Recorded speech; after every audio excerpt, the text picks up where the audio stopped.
Je viens de tomber dans ma bibliothèque sur la revue Aurore de 1981, il y a 40 ans, avec une enquête sur le zodiaque tropical et sidéral avec pas mal de contributions, Yves Lenoble, Jacques Dorsan, Brahi, etc.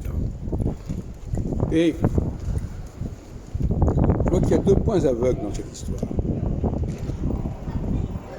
Les constellations, oui, mais il y a les étoiles. Les signes zodiacaux, oui, mais il y a les axes équinoxiaux solsticiaux.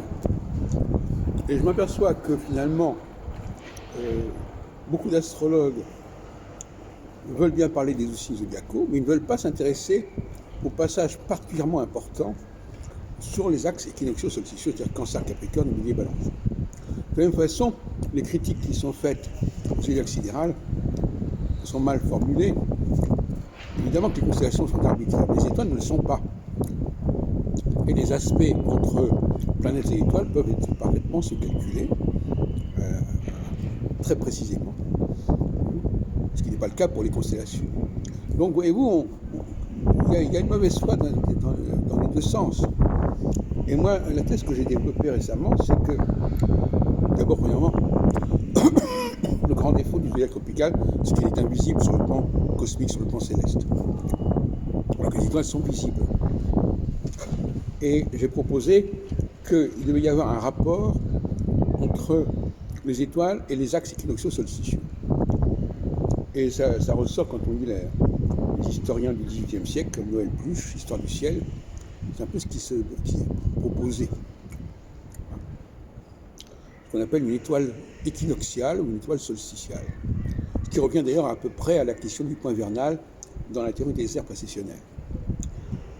Dans le point vernal, il n'est pas censé correspondre à une constellation, il est censé correspondre à une étoile, plus exactement à une succession d'étoiles, au fur et à mesure de la précession. Précession qui d'ailleurs a été découverte parce que justement on regardait la relation entre l'étoile et les axes équinoxiaux solsticiaux, comme on regarde la relation entre les fêtes religieuses et le calendrier, celui lunaire. Donc, c'est intéressant de lire ce qui s'écrit, ce qui écrivait il y a 40 ans.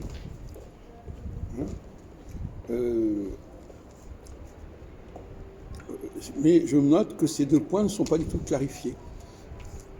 Aucun moment on nous parle vraiment des axes équinoxiaux solsticiaux comme la référence. Et à aucun moment on nous parle des étoiles. Donc le débat est mal posé et c'est là le problème. Quand on organise un débat, il faut poser clairement le débat. Quand il est mal posé, vous savez ce que ça donne.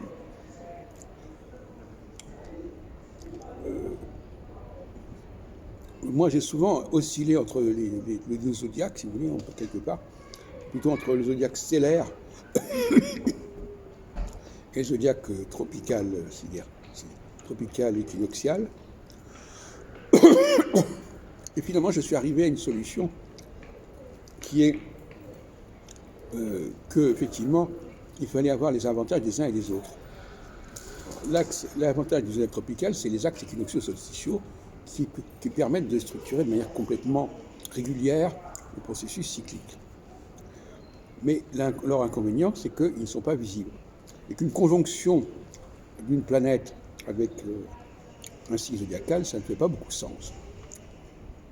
Par contre, le fait qu'il y ait une étoile qui corresponde à l'axe équinoxial, par exemple, fait qu'on peut regarder dans le ciel à quel moment telle planète va entrer en conjonction avec cette étoile équinoxiale ou cette étoile solsticiale.